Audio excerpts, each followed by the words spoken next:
Well, my message has been on the theme, accelerating affirmative action, and how, for me, all the parties involved and all stakeholders will be able to put their efforts to the wheel and make sure that it is not just about having an act, affirmative action act, which is really a very important milestone. And we women are very excited about the act because it makes provision for a lot of, ways that women's development, women's leadership positions, etc., can be accelerated. But I think the theme talking about acceleration is about how do we move this fast enough to make sure that if there's anything lost, we can regain.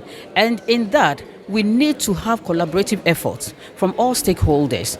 We need to educate different facets of the population to understand the provisions in the Act, and not just having an Act that will be, kept on the shelves. So we want to ensure that the acceleration of the provisions in terms of development of women, we want to ensure that education, awareness creation, and understanding of what those provisions mean and why they are good, not just for women, but for society as a whole. And then we also talked about the area that women ourselves, as women coming up, what are the areas that you need to pay attention to in terms of your learning, education, qualifications, skills development, and attitude and readiness to be able to take up some of these, leadership roles when the opportunity even comes.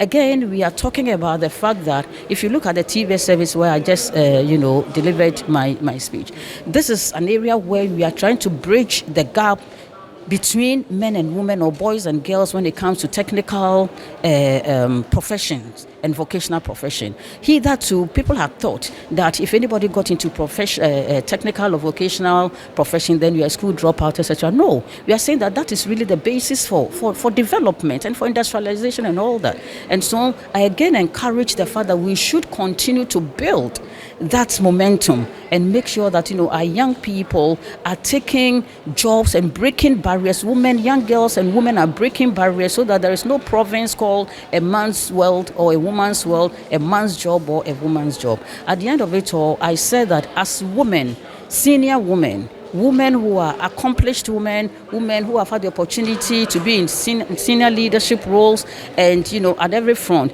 we also have a responsibility to mentor, to coach, to hold the hands of these young women and lift them as we rise. So we do not leave them behind, because that will definitely not be in compliance or resonate with the provisions in the Act, which makes us, responsible, as it were, to bring women, to the point that society will be happy to have both men. In all this, we are not saying that men should be left behind. We want to do it together. We need our men, we need our women. Don't let us discriminate or marginalize, women because they are women. No matter what society has done in the past, we think that it is time to move forward and accelerate the affirmative action for women.